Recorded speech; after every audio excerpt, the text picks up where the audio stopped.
Hello. I already moved it. I moved it. The camera. Hello, everyone. It's 6 o'clock. We're going to go ahead and get started. It looks like Susie hit the record button, so we are good to go. All right. I forgot let's see. Shoot, my clicker. It's not working because it's clicked off of it. All right. So thank you for attending today's meeting. By entering this space, either in person or on Zoom, you consent to being recorded.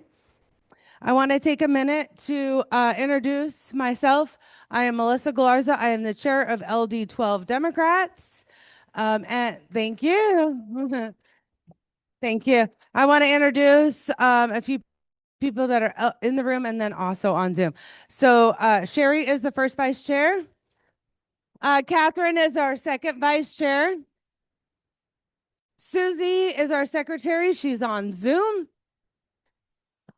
Steve is our treasurer. He's on vacation. So Mark in the back is doing our raffle for the night. At Nicole at large board member. Yes, AJ over there at large. And then Melanie is also on Zoom. She's an at large board member. So thank you to our executive board members who help run this meeting. I feel like we skipped a slide, but that's okay. The agenda, we have agendas that we've printed out. Oops. Okay, that's okay. So the agendas are printed out. If you did not get an agenda, raise your hand and AJ will help, will hand them out to you. That's okay. I'm gonna put this down. Next slide. I'm gonna read our land acknowledgement. Put my glasses on for that.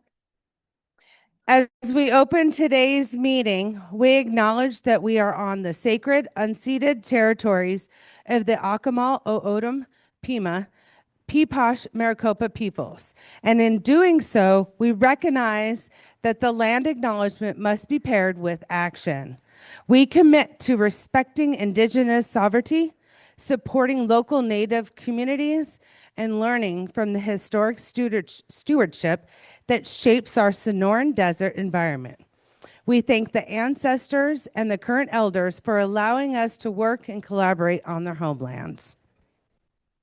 Sherry. We would like to welcome our first-time attendees. Sherry. If you are a first-time attendee at an LD12 meeting, please raise your hand so we can introduce you. Tell us your name and what city you're from. Do we have two mics?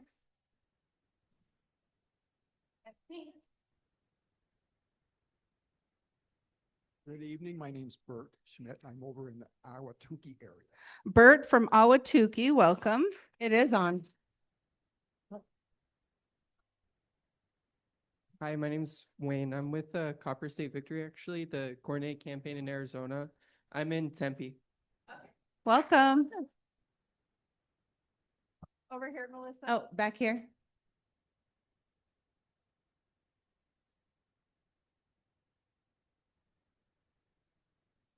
I'm Mindee Cummings. I'm here in Chandler, Arizona. Welcome, Mindee. All right. Anybody else? Oh, yes. And then we'll ask Susie on Zoom in just a minute. I'm Susan Carls. I live in Ahwatukee. I'm here with Lisa tonight. Okay. Susan from Ahwatukee. Welcome, Susan. You got one? Good. I didn't get my steps in today.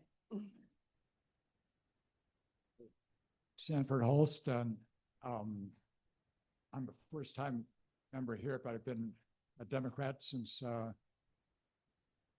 well, more than 50 years. Welcome, Sanford. What city do you live in? In Tempe. Perfect. All right. Anybody else? All right, Susie, is there anybody on Zoom? Nope, apparently not. Okay, well, thank you. Next, we're going to welcome any elected officials that we have. If you're an elected official, please raise your hand so we can recognize you. First, we have Bridget Bellavina, Constable for Kyrene Justice Precinct.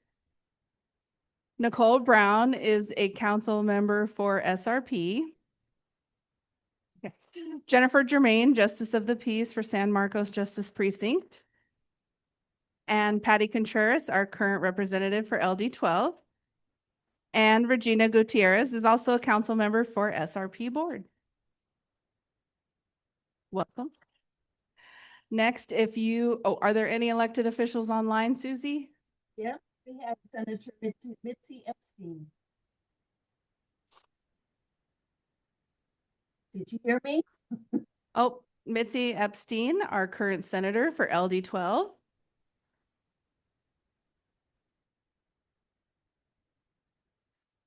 Anybody else? I don't think so. Nope, it looks like that's it. All right. If you are a candidate running for office, please come up here. We'll give you 1 minute to do your introduction or update. And then we'll go to any candidates that are online.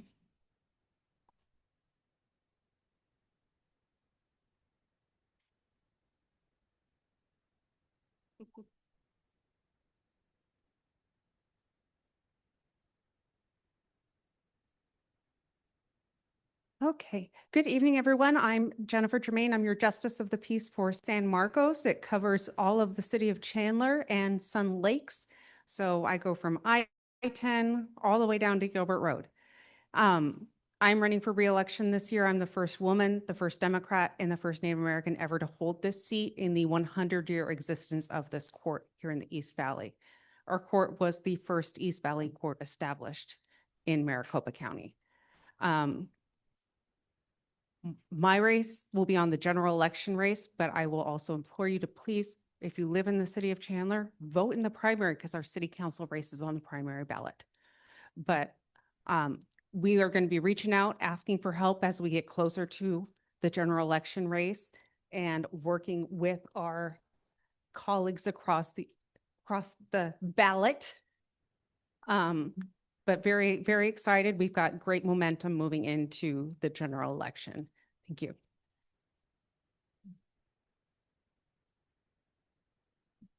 Good evening, everyone. I'm Franklin Zyrek, candidate for Kyrene School District Governing Board. I'm also a state committee member in PC in Campbell Park.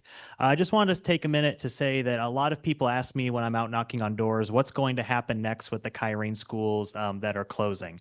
And for me, I really want to work with the community, have a transparent community-oriented process to determine what comes next for each of the 6 Kyrene schools that unfortunately are closing due to financial and enrollment challenges. I want to work with our 3 cities that Kyrene is in, City of Phoenix, City of Chandler, City of Tempe. I have strong working relationships with the elected officials in all 3 cities. I've been endorsed by Tempe Mayor Corey Woods, along with the majority of the Tempe City Council, the next mayor of Chandler, Matt Orlando, and Councilman Kevin Robinson from Ahwatukee. So I look forward to working with all of them and other community partners to determine what comes next for the Kyrene schools, hopefully maintain open space and have it be a community purpose that benefits. And that way folks from youngsters all the way up to senior citizens can benefit from those sites. Thank you very much.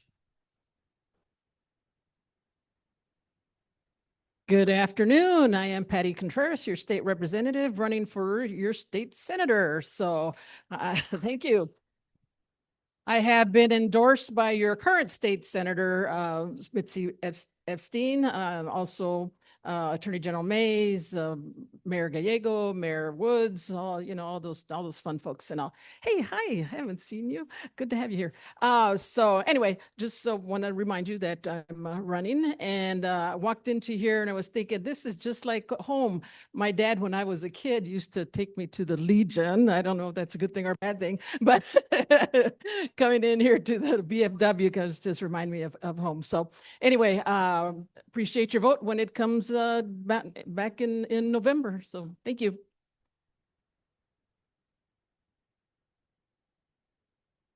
Take this one. Bridget's behind the thing over here. She's also running for constable in the Kyrene district. So make sure you vote for her too. Oh, yeah. Are there any candidates on Zoom?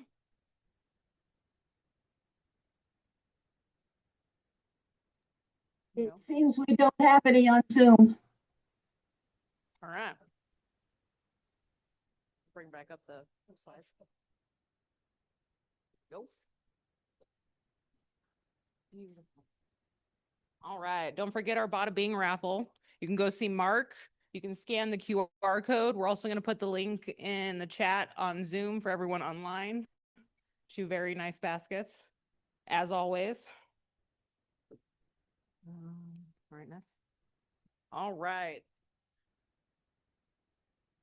This month is Disability Pride Month, which actually commemorates the signing of the American with Disabilities Act on July 26th of 1990.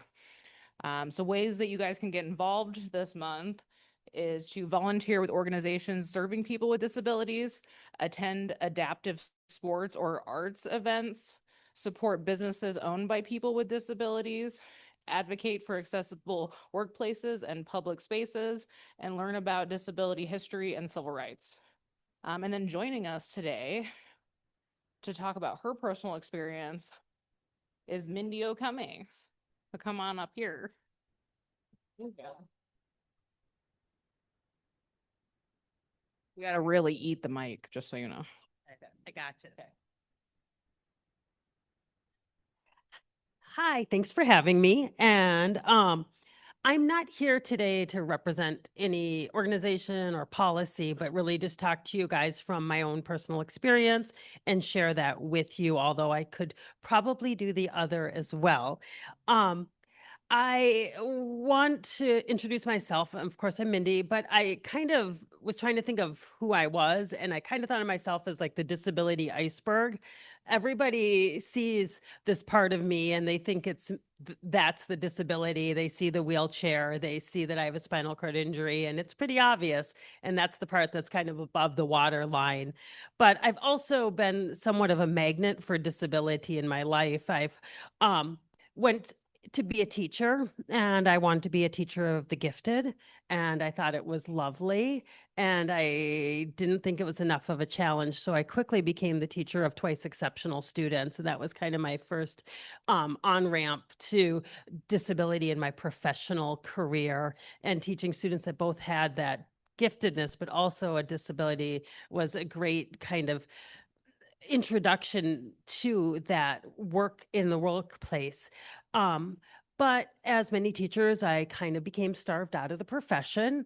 It doesn't pay very well. So I went on and I got my master's and I got my doctorate and went on to do research and policy work in the field. And here I really focused on at-risk youth. So who are at-risk youth?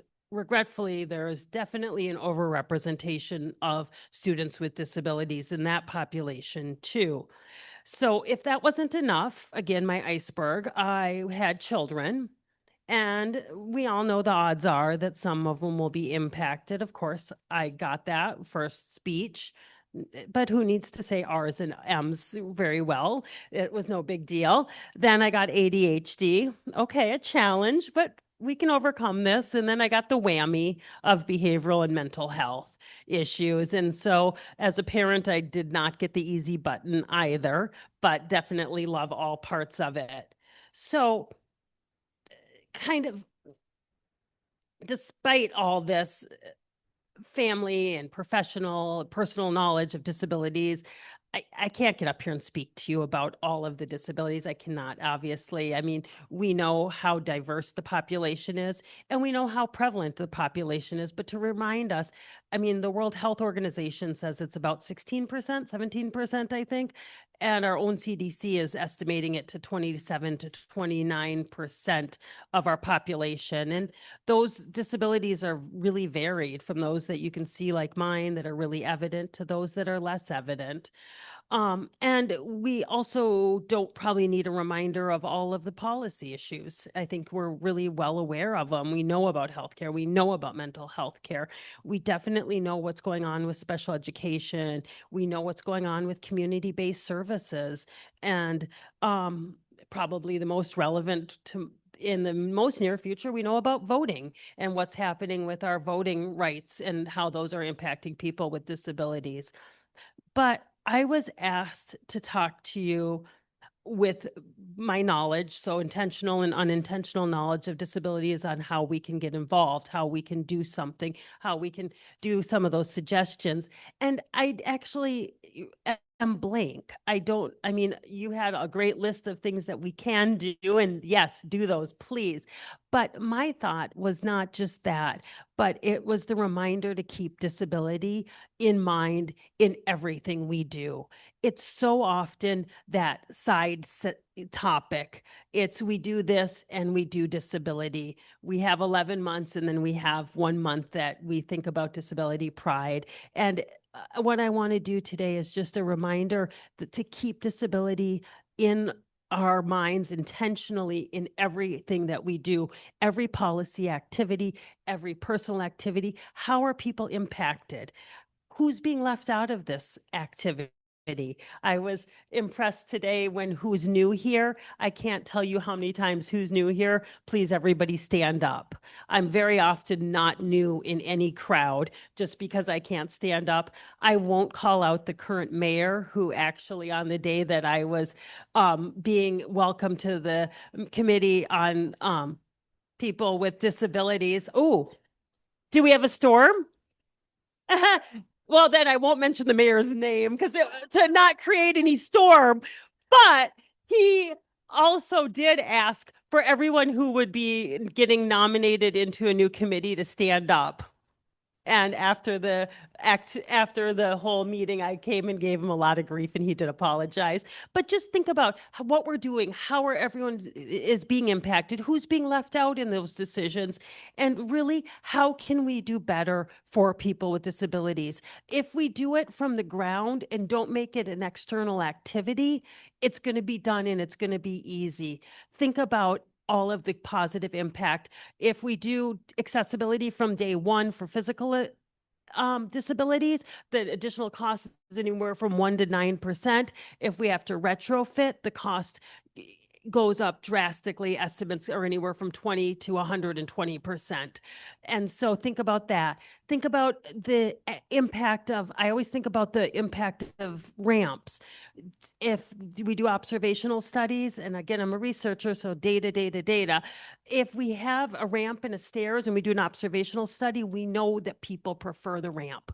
65 to 85% of people without disabilities choose the ramp over the stairs anytime. So just keep in mind that disability doesn't just impact us, it impacts everybody. So that's all I got to say. And I hope that, thanks for having me here today. Thank you. Thank you, Mindee. Thank you. All right. Yep. Next up, I just wanted to give a quick update about the Protect Education Act. You guys probably already heard that they did submit over 420,000 signatures and will be on the ballot. They had 3,000 volunteers from all 15 counties in the temperatures that we know, but I wanted to specifically thank and recognize some major rock stars that we had here in LD12. Specifically Doug Arnold and Cade Spearman for 10 weeks straight, set up at the Ahwatukee Farmers Market to collect signatures for both Protect Education and Protect the Vote. Not necessarily super fun when it's 115 degrees outside, and they did it for 10 weeks straight. They also were able to provide space and opportunity for the school board candidates to collect signatures there too. So it definitely benefited them as well. We had Mary Lou Moore and Chris Pilgrim who acted as notaries every week at the farmers market. So they spent a lot of time there too. And then just some rock stars who were out in the community. Robert Mutchek was at the library days on end, weeks on end. He went all over the valley to every event that Save Our Schools asked him to go to. He collected hundreds of signatures, if not thousands. I would be surprised if it wasn't that high. Janet Kirby, who's here in the room, same thing. She was everywhere collecting tons of signatures. Susan Arnold, Linda Karp, Patricia Ramirez. Linda and Patricia specifically went to Guadalupe because they speak Spanish and they were able to speak to people who never get approached to do these type of referendums and initiatives. And they even told a story of somebody saying, why are you the first person to come here and talk to us about this? And so they've gone above and beyond. Joan Doherty, Mary Krigbaum, and then, of course, Dana Garcia for opening up her home to be our LD12 depot. We had people coming in and out of there at least 5 days a week from 9 a.m. to 6 p.m. to drop off, pick up, get notarized. It was a revolving door, and her generosity to let us do that as her daughters does not go unnoticed. Sherry, could I say something? Thanks, Mom. Sherry, Yes. can you hear me? I would just like to note that Nancy Tapuzian turned in over 100 pages also, although she wasn't on that list. Hey, I had no idea. Nice job. Okay, thank you, Susie, for pointing that out, because obviously I see the ones that were coming in and out of our depot getting notarized. I can't keep tabs on everybody, so thank you. Next up, our first guest speaker, is going to be Greg Freeman. He's the MCDP Secretary, ADP Treasurer, LD12 PC, and State Committee member, and he's here to talk to us about voter protection. Thank you so much, LD12. Great to be with you again. So we just talked about all the effort we made to make sure that this ballot initiative is actually going to be on our ballots. But the job isn't done, right? Because we still have to get that initiative passed into law, which ties right into the thing that I'm here to talk about, which is the efforts that are being undertaken by Maricopa County in the world of poll observation and tabulation. So just because we have polling locations set up, just because the ballots get printed, there's still a whole world of making sure that people get to vote. I mean, we're Democrats. We want everyone to be able to vote, like fair and free elections, like America stands for. Would you believe that the election denying county recorder doesn't necessarily share that enthusiasm that everybody gets to vote? Imagine that. So yes, sometimes in the past, all the time in the past, this has been handled by the coordinated campaign. This has ended up in the lap of the county, and we have been running around doing this. Poll observation takes several different forms. The one that you are most familiar with is actually at a local polling location. Now, for those of you that love being involved, but don't want to talk to people, this is the job for you, because as a poll observer, your job is to observe. You are not allowed to talk to people. So you get to help democracy and not talk to people if that's what you're up to. For all my chatty Cathys out there, the next conversation they're about to have about working outside, helping to electioneer, hand out, that might be the job for you. This is the one for people who want to be in the air conditioning and observing what's happening. So if you decide this is something that you want to do, it's a pretty simple process. You can go ahead and go to the next slide for me, please. There is a QR code. I have a small copy. They have a bigger version, I presume. There you go. Takes you to a sign-up sheet that's being run by Maricopa County Democratic Party. We will reach out to you with dates that training is being held. The training itself is about an hour. You can go in person or Zoom. Second step is you actually need to pick up a certificate saying that you are a poll observer. Any of you that have ever been poll workers have seen people come in with these before. I see a hand back there.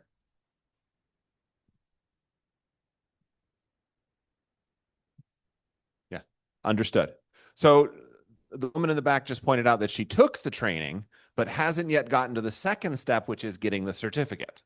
So after the training, the county gets an email back from Copper State Victory, who's putting it on. And there are 4 locations around the valley where you can go pick one of these up. So you do actually need the physical paper. The third step is we actually have a sign-up genius set up for all 260 polling locations across Maricopa County. So if you decide you want to have a nice calm day, you can find a great blue LD to go to and watch the polls. If you want to be where there might be some excitement, you can go to Maryvale, or you can go to LD9, or any sorts of things. So it's really choose your own adventure for how much excitement that you get to have. So 3 parts: go to the QR code, sign up for training. When training's done, you'll pick up the blue piece of paper and then just pick the shift that you want to be. We have already seen irregularities happening, both at local polling places and at the tabulation center itself. One of the traditions is that when they're verifying signatures, you typically want to have 2 different parties represented, a Republican and a Democrat, that look at them together. We've gotten reports that sometimes they are approving or declining signatures with just one person there. So unless they have a split personality, we're not having both parties represented in some of these processes.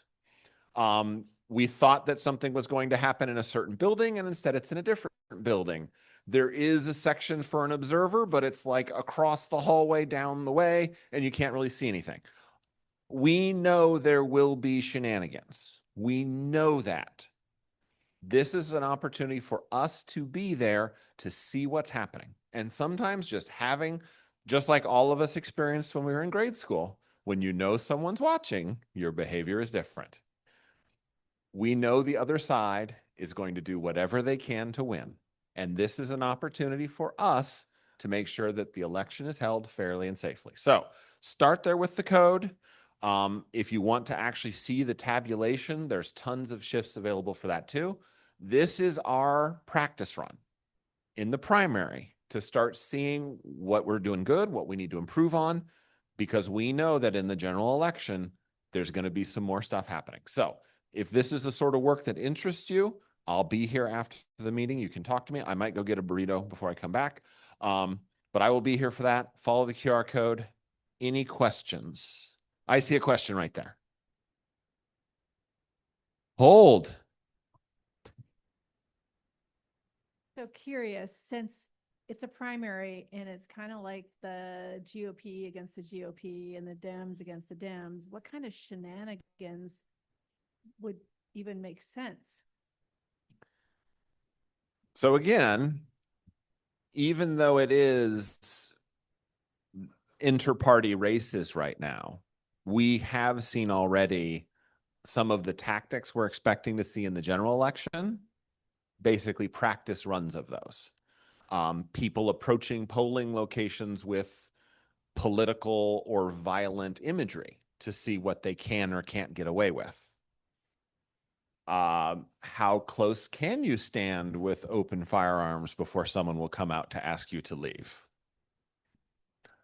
So, and again, the only reason we know these things are happening is because an observer is there observing it happen. So that's part of the reason for now. Go ahead. That happened to us 2 years ago in the primary election.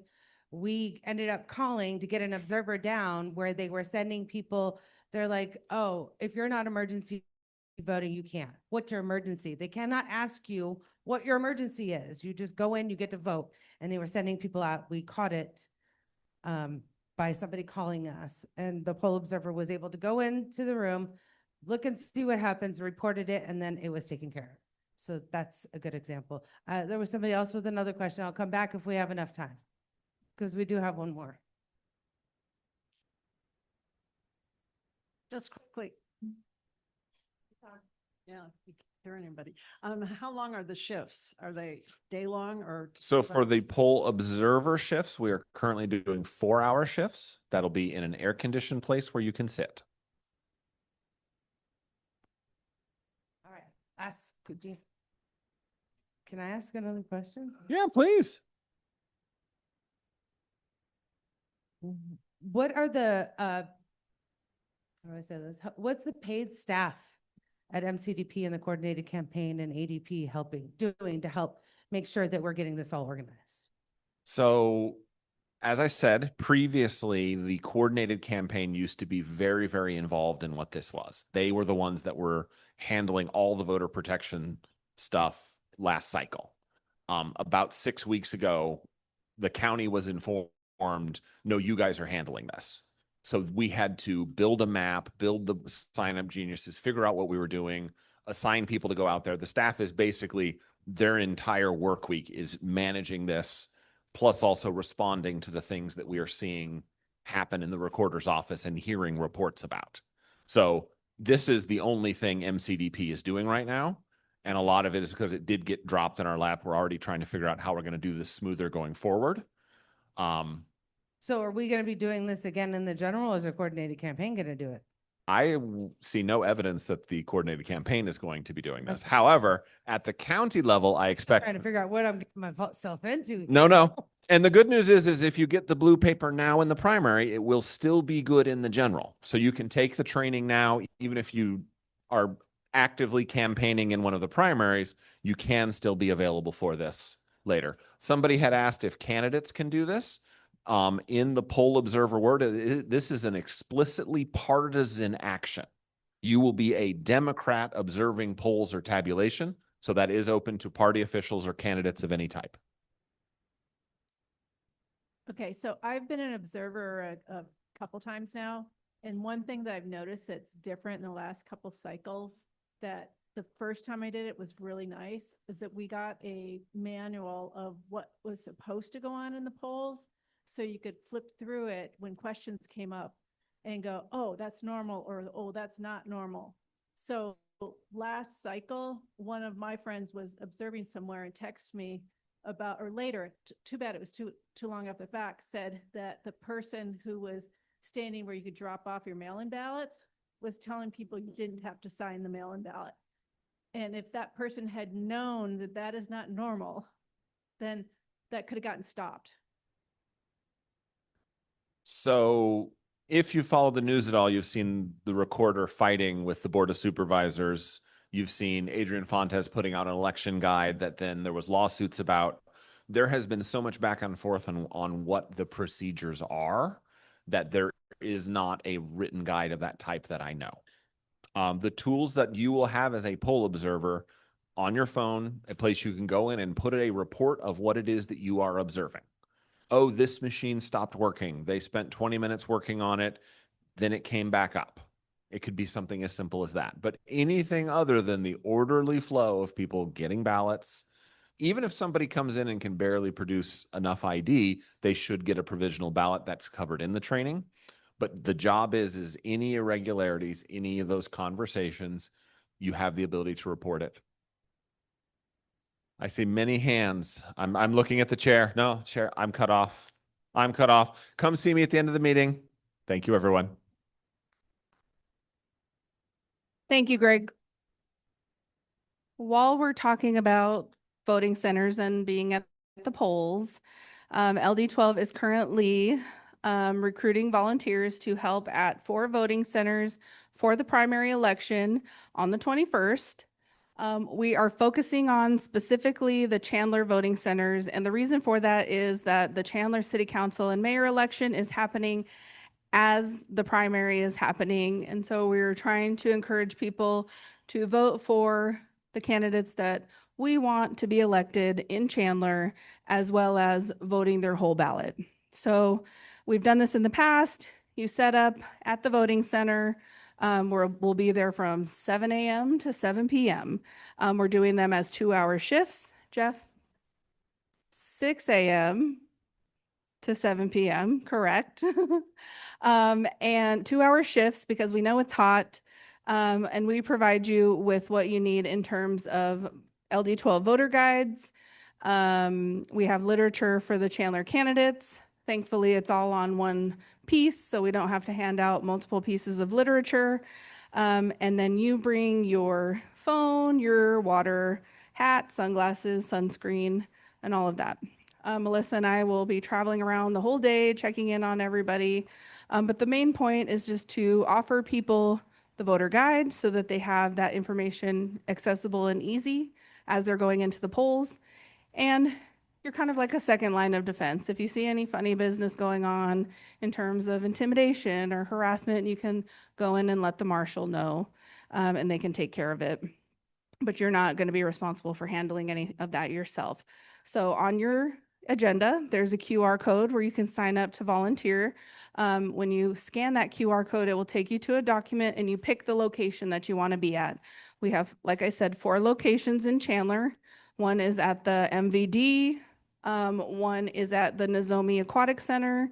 And then we have the Praise and Worship Center and also Desert Oasis Aquatic Center. So they're kind of spread out throughout Chandler. And then LD12 is also doing their part for their LD13. I'm sorry, I still consider Jeff LD12. LD13 is doing their part to cover their voting centers in their area. So if you're interested in that, again, the QR code is on the agenda. If you have any questions, see us after the meeting. And without further ado, I'm going to introduce our next guest speaker, which is Francesca Martin. She is with Keep Arizona Blue Student Coalition, and she's going to be talking to us about what they do. Thank you so much, Sherry and Melissa. I'm so appreciative of the opportunity to speak today. I want to say a big thank you to everyone who came to our Keep Arizona Blue fundraiser yesterday evening. Thank you all to who came. And if you didn't go, well, I hope you have FOMO now because we do a lot of work as Keep Arizona Blue, and we had a lot of our students out there yesterday with us. So without further ado, the last time I was here was about 3 years ago, and I presented Student Power 101. So now I'm really excited that I get to present Student Power 102. So if you keep going, I always like to start out about how I got politically minded, not just politically activated, because a lot of people have a story like it. They just may not know it's political.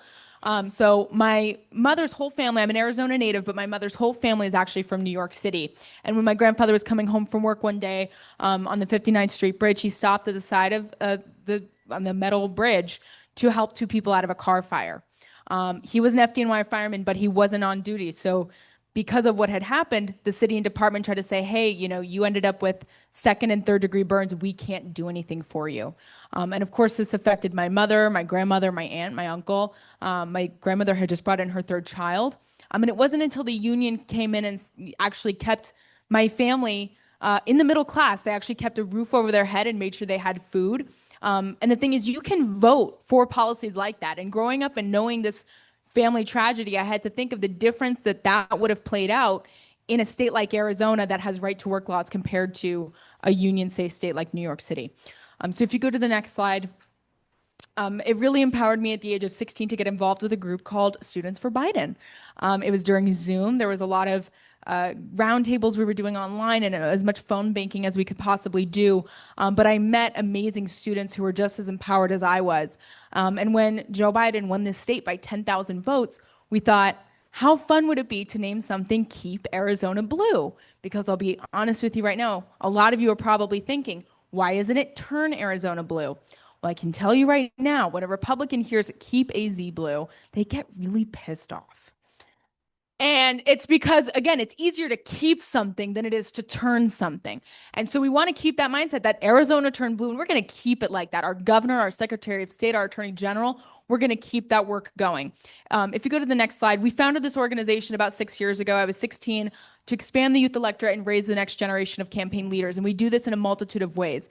So whether that's voter registration, we've been doing voter registration and have been the only Democratic organization on college campuses, not just our main universities, but community college campus. Big shout out to Nancy Tapuzian and Tempe Rising, who joins us at Mesa Community College every week, and some of our student organizers to make that happen, because we can't rely on anybody else. And I'm telling you now, whether or not Turning Point USA is there or not, we will still be there. Funnily enough, only a few months after we started, all of a sudden they started their operations in the off year.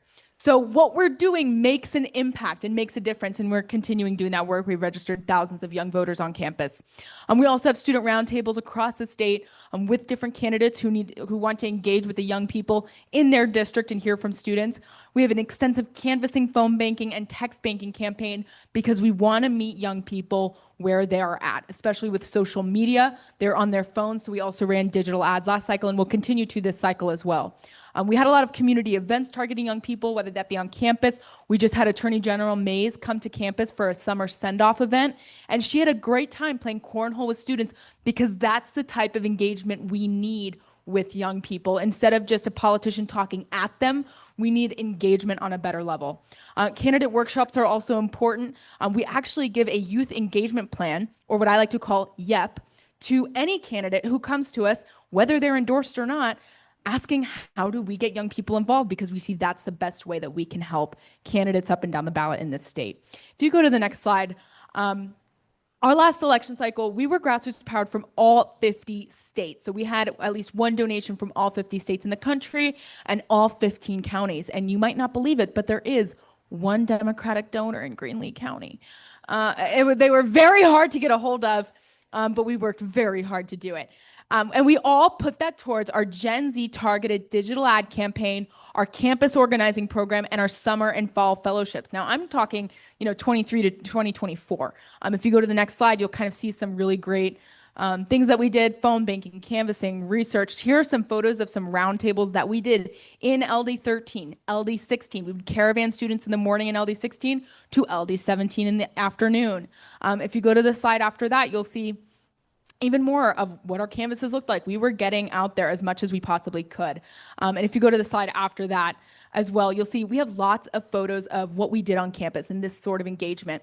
And what I really want to highlight with this in 2024 is that maybe a few months leading up to the election, we were still on campus every day doing as much as we could to get people. We actually are the only Democratic organization to invest in an individualized voter guide, which is a digital voter guide that actually brings up, all you have to do is put your address in, and it comes up with the lowest level candidate on your ballot all the way to the top. And I want to give a big, big clap to Cameron, who's in the back, who makes it happen.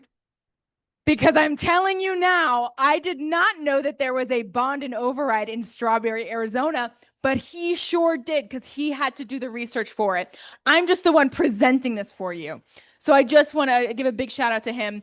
And again, this is what we were doing on campus. And we were waiting and waiting as Turning Point USA had thousands of dollars of fast food and thousands of dollars worth of MAGA hats they were handing out for free. And we were turning up with nothing. And we had those donors in California and Delaware and Arkansas saying, what's going on in Arizona? You guys aren't doing anything. I'm so confused. And we were on campus, but we didn't have the resources that we should have had. And it was really disappointing. So it actually wasn't until another grassroots organization called Donuts for Democracy worked with us to get donuts on campus. And we've since then handed out over 10,000 donuts on campus in the last 4 years. And it sounds small, but it's huge when you want to get people to your table. We also spent hundreds of dollars and within just a couple of weeks had to print and design Students for Harris wall shirts within a week and got it printed at our local union print shop. And that might sound like it's easy, but when it's 5 21-year-olds doing it, it is not. Okay. And we were on a time crunch, and nobody knows that those shirts were from Keep Arizona Blue, but they were. So at least I'm glad I get to brag about that here.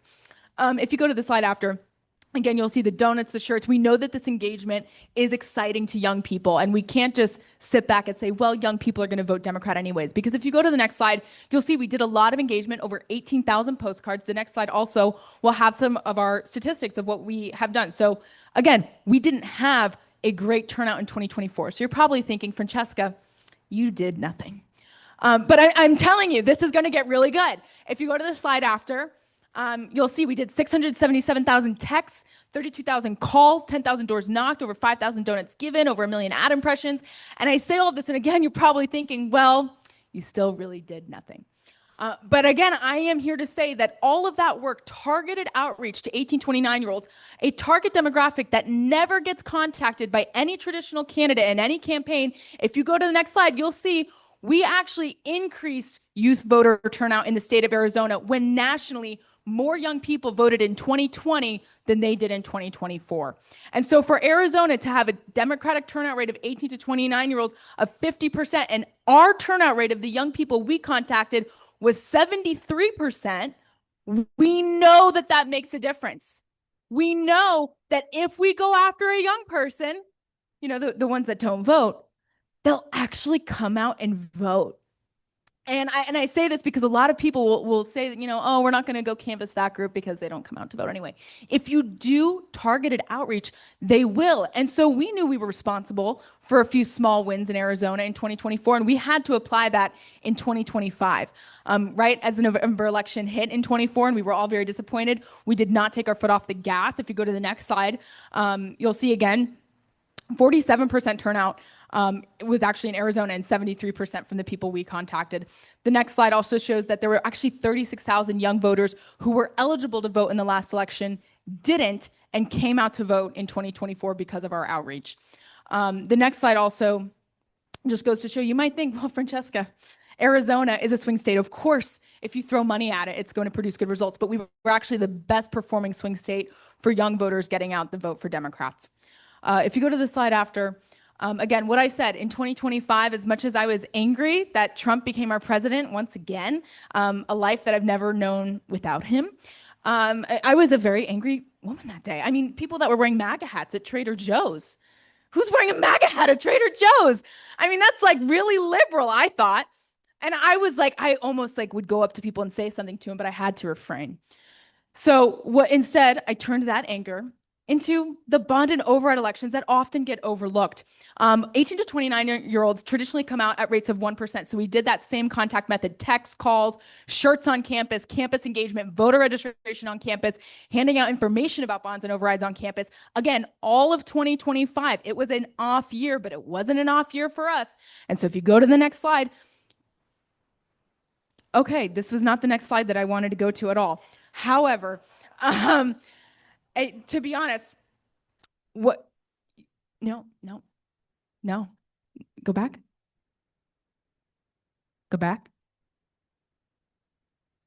Okay, yes, just keep at this slide.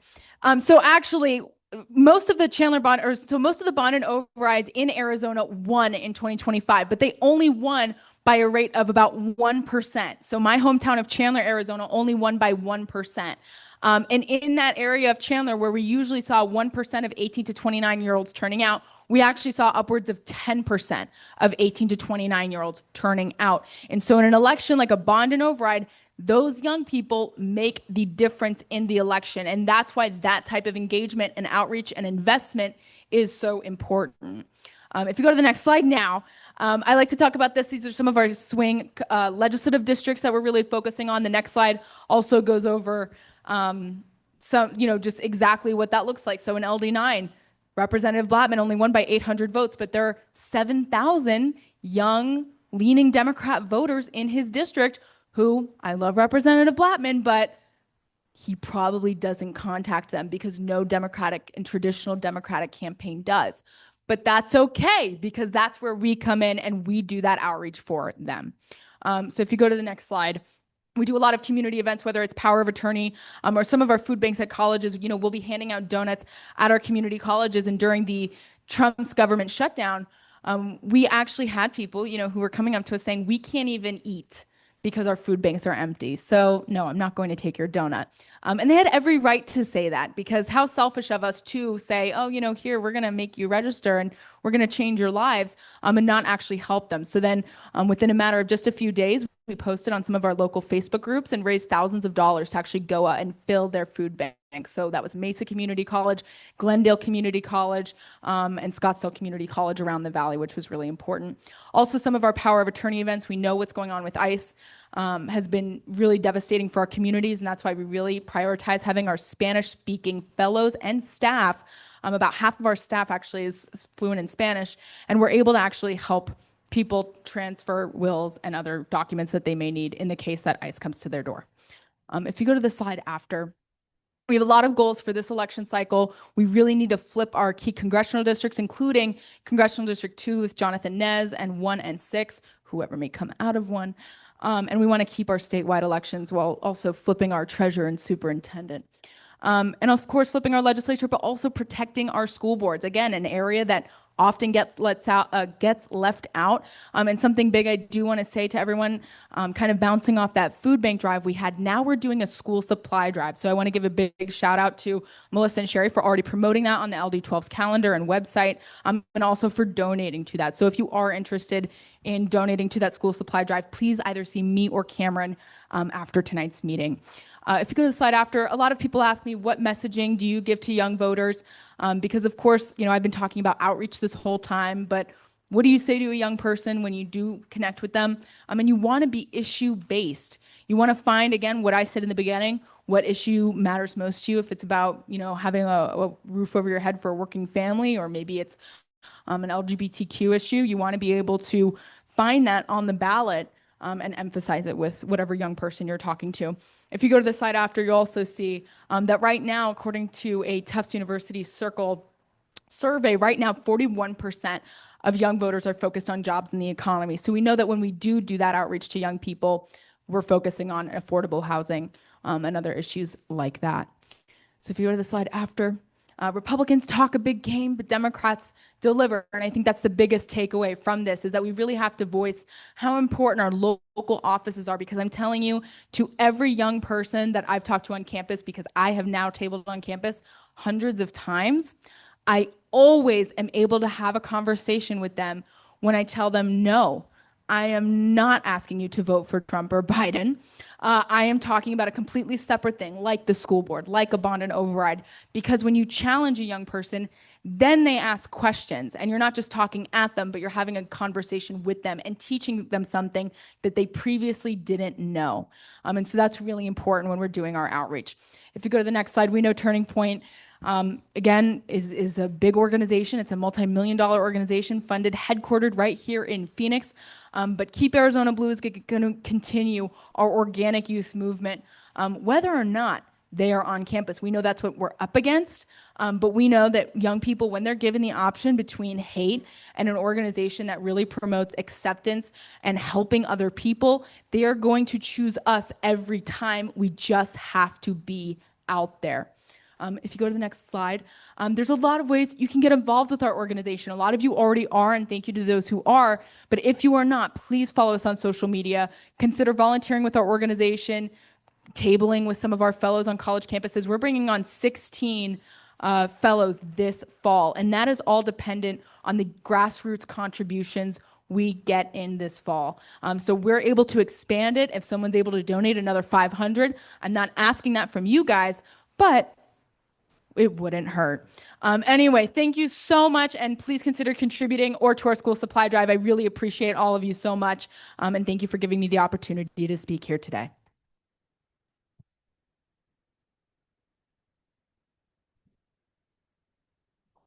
Thank you, Francesca. Do you want me to go, Melissa?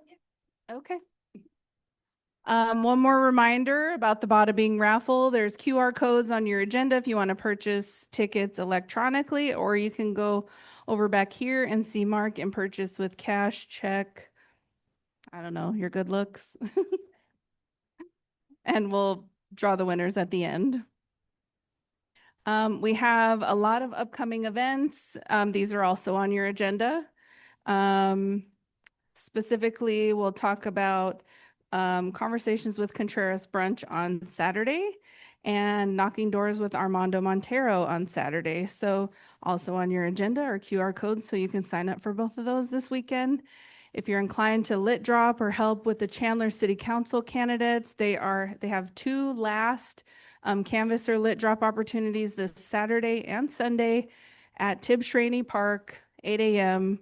To help get out the vote this last week of the primary election. Upcoming, if you are a state committee member, take note that we have a state committee meeting at the end of August, and the August LD12 monthly meeting will be back at Pecos next month. We also have recurring events that happen every month, Dems and Donuts, which is this Wednesday with the Chandler City Council candidates, Watering Hole Wednesday, which is the last Wednesday of the month at the Hub. Game on this Saturday. Joanne, where is it at? At Joanne's house on Saturday. There's information on our calendar. And then we have a very special AZ Dems Readers and Leaders Book Club event this next Tuesday, the 21st. The book is by one of our very own PCs, Lisa Cinto. She has her set up over here. Lisa, if you want to stand up and just wave at everybody. She wrote this book about her family history. Her father, sentenced to death at 13. It's a sweeping saga of survival, migration, and the unbreakable spirit spanning more than a century. It traces one African-American family's journey from the brutal legacy of slavery and the racial terror of the Jim Crow South to the innovative design tables of America's aerospace industry and beyond. Lisa has her book here for sale. It can also be purchased at different Amazon, Barnes and Noble, and other vendors. And again, this is going to be the topic of discussion for this month's Readers and Leaders. And we're so proud of you. Congratulations. Please support her book. Yeah. Maybe 1 or 2 minutes. I'm sorry, 1 or 2 minutes. Thank you very much for having me. Again, my name is Lisa Sento, and I just want to tell you about my story. Oh, I want to tell you about my story. It starts out in Africa. I did Ancestry DNA and found out I was from the Ivory Coast. And 200 years later, my father was a descendant of that person that was captured. Okay, my father lived in Lake Providence, Louisiana. He was born in 1906, and the reason that I'm alive is that he married twice, and my mother was 25 years younger than he was. But he was a sharecropper's son. And one day he was picking cotton with his 2 teenage brothers. He was 16, and he took it into the center of town to be tallied. And a pretty little white girl who was always very friendly, who was 13, smiled at him. And he said, hello, and he broke the law. Okay, they had a 1-minute conversation, and then she walked on, and he heard her scream because her mother slapped her face for talking to that person of color that most people in that era used beginning with an N. And it had been seen. Unfortunately, the same day, his neighbor, a 20-year-old African-American man, was seen whistling at a pretty blonde. So the Ku Klux Klan came that night. They hung the man. They hung his wife. His wife was pregnant. They cut the baby out of her stomach, stomped it to death, and threw them all in the lake. So my grandparents knew they had to get my father and his brothers out of town immediately. So in the middle of the night, they put them in an empty wheelbarrow, covered it with hay, and took them to the nearby town and loaded them in an empty cattle car on a northbound line and told them never to return. And I say that that is the beginning or the catalyst of my family's journey from cotton to space. Because in 1976, I graduated from Michigan State with a degree in engineering, and I was hired by Rockwell International, the lead manufacturer of their space shuttle program, and I was the first African-American design engineer hired on that program. So if any of you have seen Hidden Figures, they were on Mercury. I was on a space shuttle 20 years later. And I left engineering and because I wanted to teach. And I taught chemistry and physics at Desert Vista for 4 years. And then I became an assistant principal in Gilbert, Highland, Desert Ridge, then Scottsdale Unified. And then I was principal in Phoenix Union High School District at Alhambra High School. And I wanted to tell you why I wrote this book, and I'll be real brief. When I was evaluating classrooms, I noticed that in American history, African-American history was 1 paragraph on Martin Luther King, 1 paragraph on slavery, and that was it. And I asked the teachers, what about the other things? What about the other contributions? They said, we don't know. Or if their parents want them to know about it, they would teach it themselves. So I decided, and another thing, the principal is responsible or can say yay or nay to the new books coming into the library. You can't pull them off. And so I would read all these books that they wanted in the library, and everything about children of color was drugs, alcohol, addiction, gangs. And so I wrote this book because it contains a lot of information about teenage years. And it also shows that through perseverance, education, hard work, determination, you can do better in life. My father had a 6th grade education. I had a PhD. My brother was a lawyer. My sister was a college counselor. And the reason is because they put all of their focus on education. Then my last two books, which are coming out next year, I spent probably a year or two researching everything African Americans had invented and not gotten credit for. And you would be surprised. And so I think that that would be another good book for the schools, because Mary Bethune said, not only do Black children need to know about the contributions of Black people to the society, but all people need to know the contributions of everybody in this land to make this great nation. So I want to thank you. The book is for sale. I've sold out of hard copies, but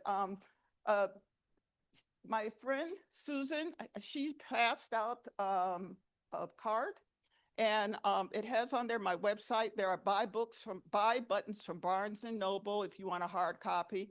And I'm selling soft covers here today. And if you have any questions, email me. You know, I put in teacher guides and things like that. And so if you want any information, please come see me. And thank you so much for listening. Thank you, Lisa. All right, thanks, Lisa. Is Jess White here? I only talked to her on the phone. I haven't met her in person. I guess not. We're gonna skip that slide then. Okay, so I just wanted to remind you about our Bada Bing raffle baskets. I want to thank Judy and Bill. They put these baskets together. They donate all of the items that are put into there. So we want to thank them. This is how we raise money every month. That helps us sustain our monthly bills, which is the space that we're renting today, along with like our storage, our P.O. box. Those are things that just we will always have. So please make sure you get your raffle baskets. We're going to do the drawing at the end of the night. So our treasurer's not here. So I'm going to go over this really briefly. The quarter two ending. So we had beginning cash balance about 47,200. We had contributions of 8,700. And then we spent about 4,800, and we had an ending cash balance of 51,163.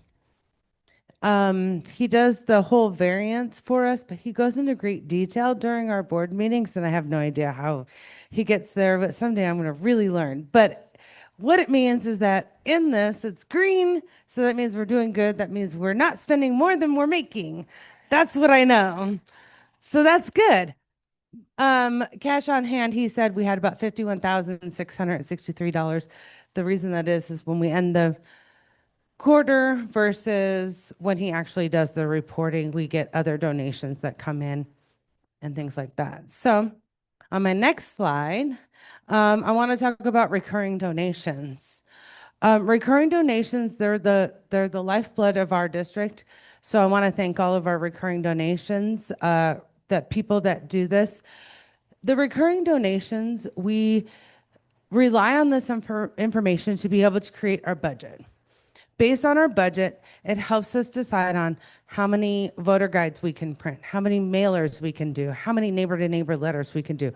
So what we do is we say, okay, we're going to get X, and I'm going to talk about what we get in a monthly basis in a minute, but it talks about we get XYZ a month per month that comes in. We calculate that in the budget, and then we kind of disperse it out for the November election. You got to keep in mind that we are completely grassroots. We do not receive any money from MCDP, ADP, or any PAC. We don't take any money from any other PACs or organizations. In fact, we as an LD are one of the very, very few that actually do give to other PACs like Keep Arizona Blue Student Coalition, the Arizona Young Democrats, or ASU Young Dems. We don't have any colleges in our LDs, but we definitely support the Young Democrats because, like I said, I got a chance to do a podcast. I'm going off track here, but I'll get back on track. I did a podcast and it was amazing because one of the things they said, how do you get young people involved? I said, I give money to the young Democrats and they do it because they do. Because I cannot relate to what she's having to go through at 21 years old, even though I'm just barely over 21, right?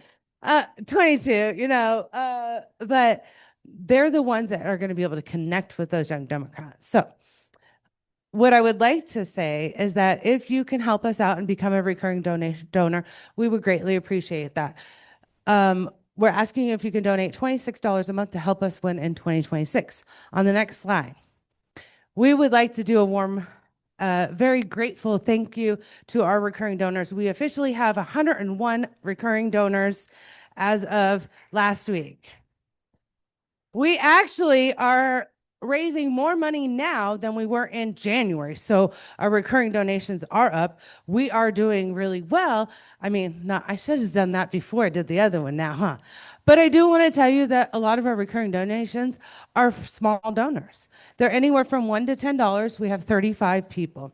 From $11 to $20, we have 23 people, along with 21 to 25. So these two are about the same, 23 people per month. Then $26 to $50, we have 15 people. And then $51 to $200, we have 5 people. So we do have one person who gives us $200 a month. He's amazing. So I'm very grateful for his donations. But it's just these right here are the ones that sustain us, So whatever you can do, we do appreciate it.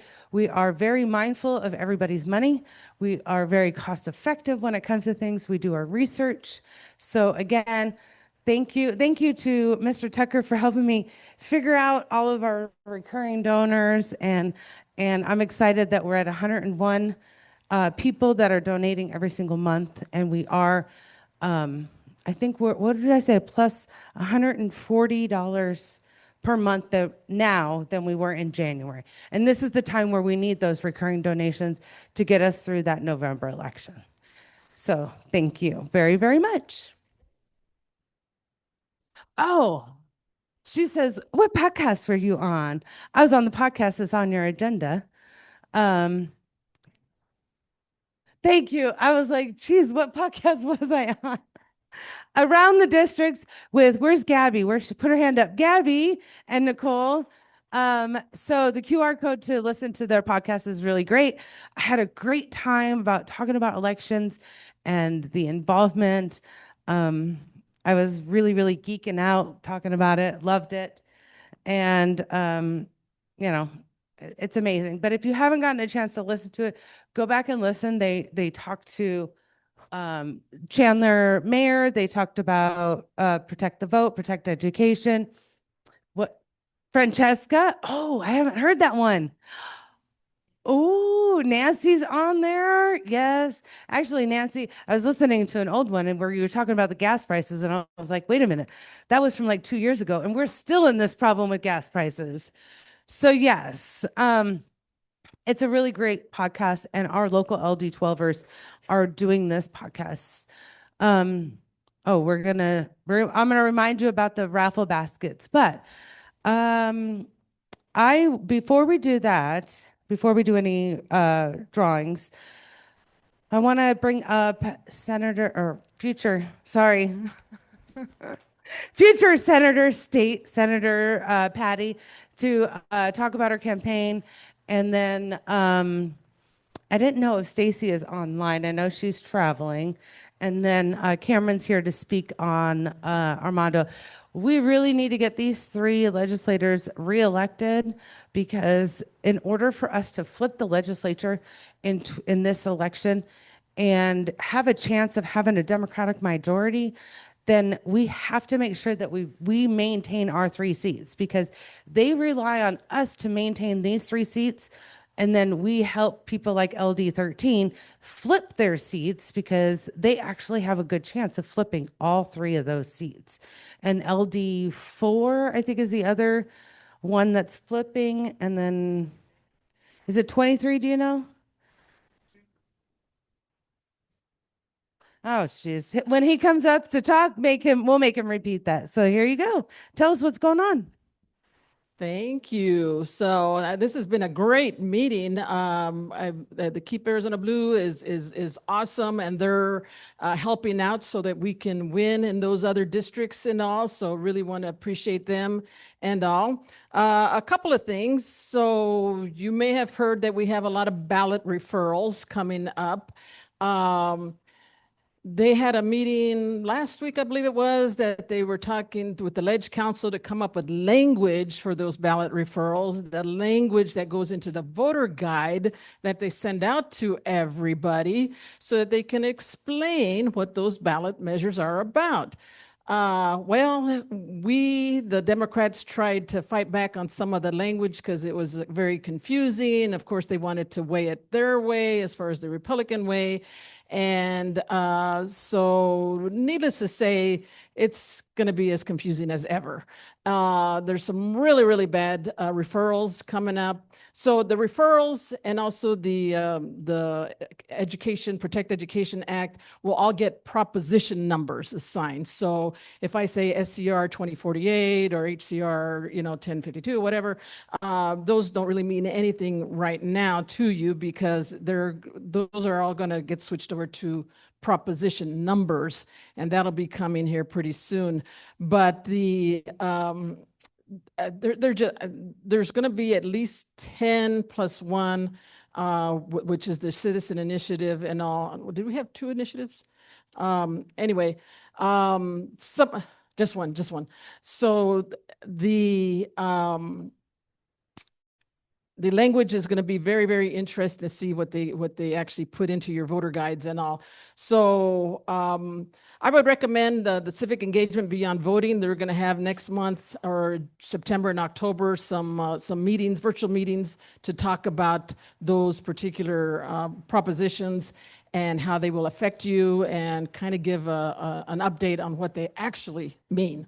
Because we fought hard in the legislature to not get those on, but we're just outnumbered. And that's where getting majority in the legislature will really, really help us on that.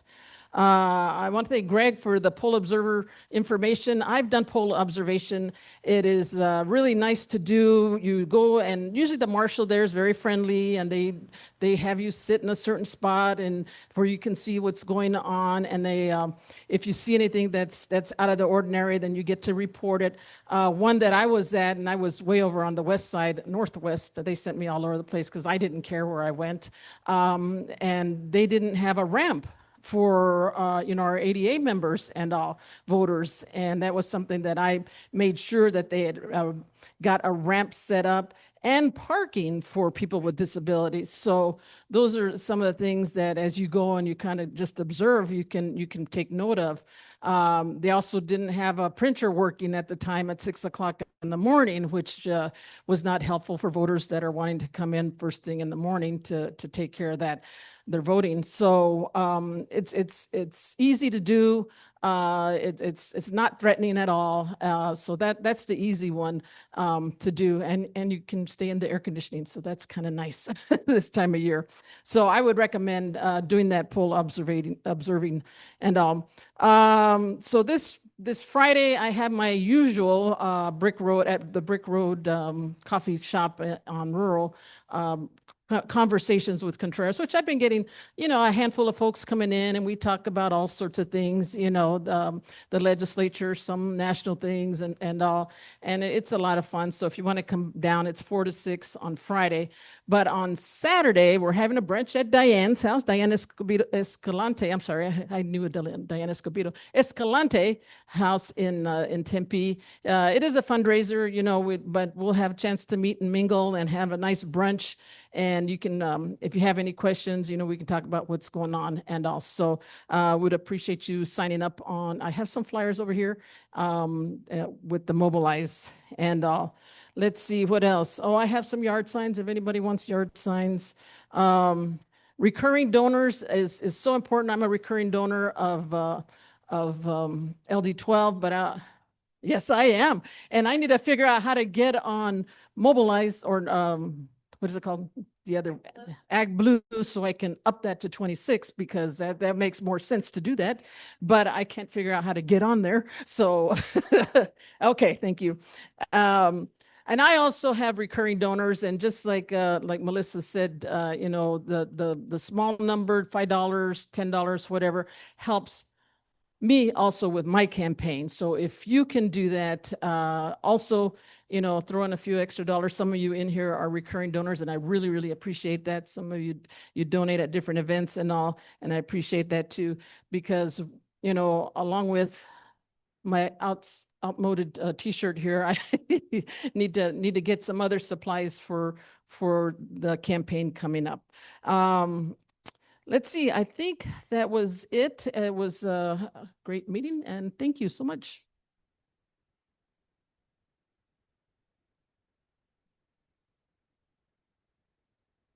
Well, Stacy was texting me. She's online. I didn't, I'm trying to find out if she has an update. We can spotlight her and she could tell us all about it. Or Cameron, do you want to come up while we wait?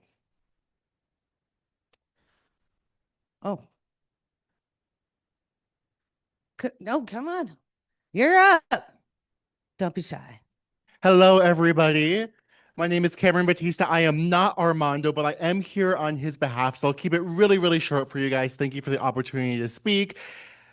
Representative Contreras, I feel like we are copying you because this upcoming Saturday at 10 a.m., we will be out enjoying the lovely weather that it is not right now outside storming, but it will be on Saturday morning, knocking some doors, talking to voters in Ahwatukee. If you are interested in signing up to help us do that, we would love all of the support that we can get. Come see me after. I think there are also flyers somewhere around with that information. And also, it's in the agenda. Perfect. And also on August 1st, I believe, we are having a fundraiser also at Diane Escalante's house. So it feels like we are literally copying you.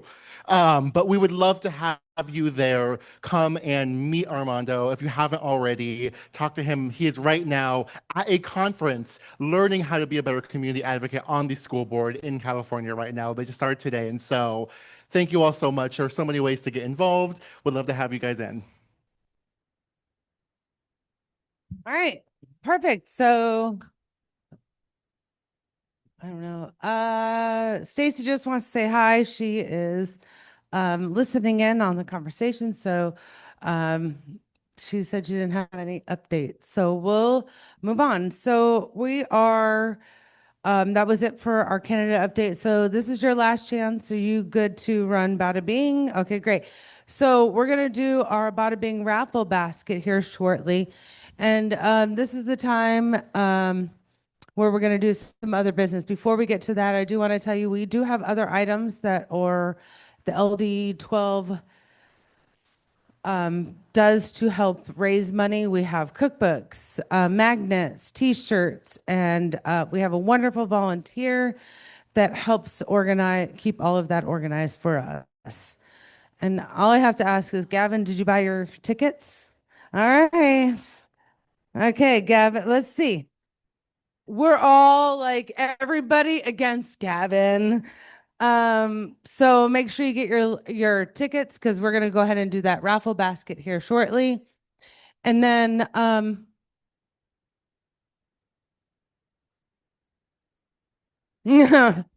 somebody asked if Gavin doesn't buy tickets, will he still win? Probably. So Mark is going to be doing our raffle basket drawing for the evening while Steve is traveling. But as soon as we're done with that, then we're going to open up the floor to other business.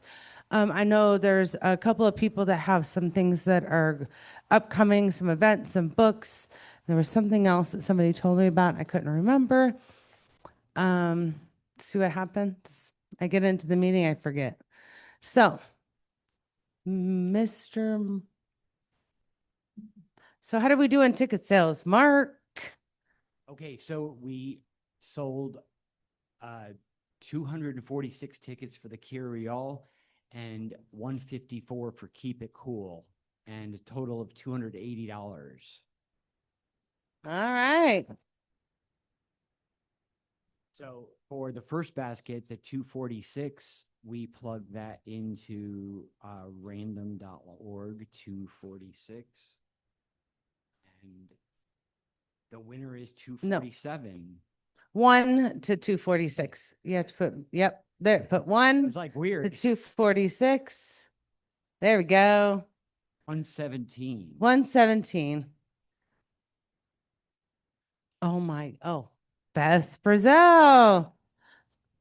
Excellent. Congratulations, Beth. She is online. 1 to 154. 150. She says, yay. Congratulations, Beth. 89. Number 89. Shirley Thomas. She's in the room. Congratulations, Shirley. Thank you so much. So if there is any other business, we'll be able to actually come on up. Come on up. You always have. You do. Sick. Okay, well, good. All right, so I'm just a little confused. So there's a box with Mary Lou Moore's name on it, and it has cereal and school supplies. I'm not sure if the school supplies are for Chandler or for Kyrene. That would be me who picked it up. She did not tell me. So, all right, I will split it with the youth. Yeah. That's all I can do. And Kyrene will now be open for donations on Tuesdays and Thursdays, 9 to 4, if you want to donate. Okay. Great. Thank you. Is there anybody else that has any other business they would like to talk about? Go ahead. Come on. Oh, Mary Lou Moore just said that they are for Kyrene. She's online. She just said they're for Kyrene. All right.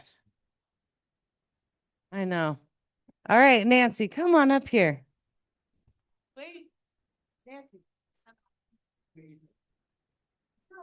Do I still have to wait? No? Don't start it yet. Okay, just a couple things with Tempe Rising. Wednesday, we have a vigil. Unfortunately, ice didn't kill one person recently, but killed 2. One in Houston, one in Maine. Lorenzo was killed in Houston, and Norton Wells was killed in Maine yesterday or today. So we'll have a vigil up on the bridge, 7:30 to 8:30. So we have that. Then John Lewis, celebration of his life, will be on the bridge Saturday for Good Trouble Lives On. My mom probably thought of that one, but Good Trouble Lives On. We'll be doing that. And the last thing I want to talk, well, I also want to say that Francesca forgot to tell us that she led the volunteers for SRP, and look what happened to them. So thank you. So there's that. And one last thing, I might get more time for this one because it's about curing ballots. We have 49 people that we have to cure the ballots for. They either did not sign the envelopes, which is really weird this year, and somebody can correct me here. The recorder's office is actually sending those ballots back to them. Yeah, they're sending the ballots back to them, and then they have to sign it and send it back. They're very confused.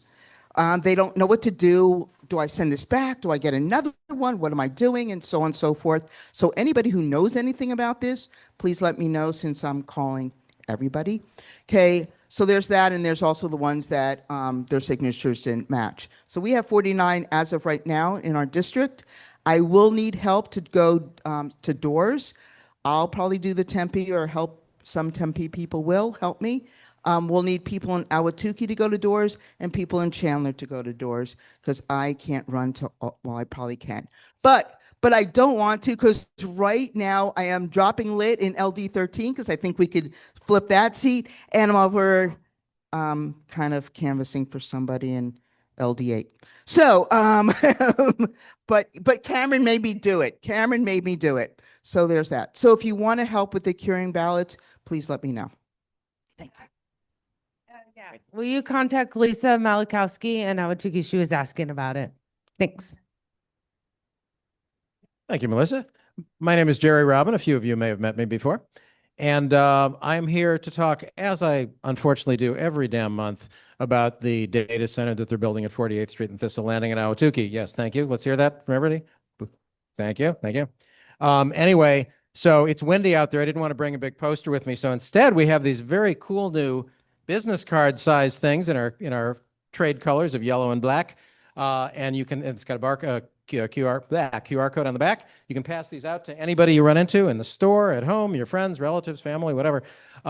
Anyway, and we're really trying to get the word out. We need more people on our mailing list. We need more people to make donations. We have lots of legal expenses coming up. We're trying very hard to get if possibly get an injunction against them to get them to stop building it. We don't know how possible that's going to be. We've got a lot of meetings coming up with various officials that nothing I have details on yet, but we have a bunch of meetings coming up, and we're doing everything we can to try and make sure that they do not continue building this thing that is violating all kinds of. I don't even have time to go into it. Also our website, nodatacenter.ahwatukee.org. We are rebuilding it right now with a really excellent web designer and adding about dozens and dozens of new bits of information. So in about 2 days, there will be a ton of stuff on there, lots and lots of information, and I am out of time. After. Hey, everybody. It is so great to be here in front of LD12.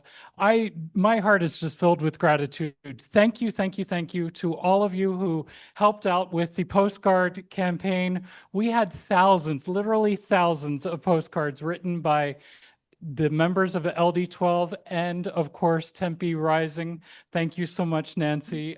Really, really appreciate not just the postcards, but also the donations, the checks that you wrote, as well as the stamps that you put on the postcards and that you gave to the district. So, oh my gosh, I am really feeling extremely hopeful for LD13. I do want to remind everybody that the Chandler race is going to be elected in the primary, and we've got a neat volunteer opportunity, and I'm so sorry it happens on Saturday, just like every other volunteer opportunity. But as from 7 o'clock until 11, we're going to be at the Chandler Gilbert Community College from 7 o'clock to 11, and we are going to be handing out voter guides. Whoop, these things right here. And ultimately, what we are doing is basically telling them, hey, take a voter guide and walk across the street. You can vote now and vote in the primary and basically get our Chandler City Council and Chandler Mayor elected. So, because it is an early polling location, it is open from 9 o'clock until 5 o'clock this Saturday. So that's why we're having people come out to the farmers market that's there, and then driving them over to the well, not necessarily literally driving, but you know what I mean. Thank you, everybody. Sorry to take so long. Oh, that's okay. Come on. Good evening, everybody. My name is Jenny Miller, and I am here representing Chandler Gilbert Arc. So as you're aware, June is Disability Pride Month. We got to hear a few pieces on that tonight. And so I actually represent an agency that provides services to adults with intellectual and developmental disabilities. We do this through work programs, day programs, community living, residential, all those kind of things. And we are always looking for ways. If you're wanting to know how to give back, I can help you. We are a 501c3. We do tax credits. They're separate from the school tax credits. So you can double dip, I believe. Don't shoot me if I'm wrong. We need volunteer opportunities. Do you have a skill? Do you have time on your hands? Do you know how to fix things? We are looking for anything and everything you could possibly give, we could probably take. I'll be here for a little while. So if you are interested, please reach out. Again, Jenny Miller, Chandler Gilbert Art. Thank you for letting me be here tonight. Thank you. All right. All right. Let me see if there's anything else. Oh yeah, Allison Porter had something. I saw her name pop up. Is there anybody on the Zoom? I'm on Zoom. This is Allison. Can you hear me? Okay, great. Well, they have me spotlighted. Susie, could you remove the spotlight? Oh, there she is. Okay, Allison, did you want to go ahead and talk? I know you had. Yeah, just want to mention real quick, and we'll get there. I'll put a link on. Oh, is that my camera? Sorry. my computer's overloaded, I guess. I don't know if you can see me, but I can't. That's okay. Just we can hear you. Okay. That's good. Okay. So in Tempe, Voter Choice Arizona, which is a group that focused on ranked choice voting, has just filed a petition to get ranked choice voting to vote to get ranked choice voting for use in future Tempe elections. And so there's going to be signature collection now through early January. And somebody will come, I believe, maybe to the next monthly meeting and share some information, but I'm putting a link also on Slack. And there's actually a good video. If you don't know much about ranked choice voting, there's a really great video at one of the links. And there will be, petition gathering. It's not going to be as brutal as the Protect Education one.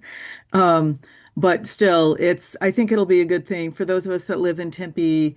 The last election, the runoff election, was a little bit brutal. This is something that will decrease that, but it also has a lot of other benefits. So if you watch the video, and there will be a presentation where you can ask questions next month. Thank you. All right. Thank you.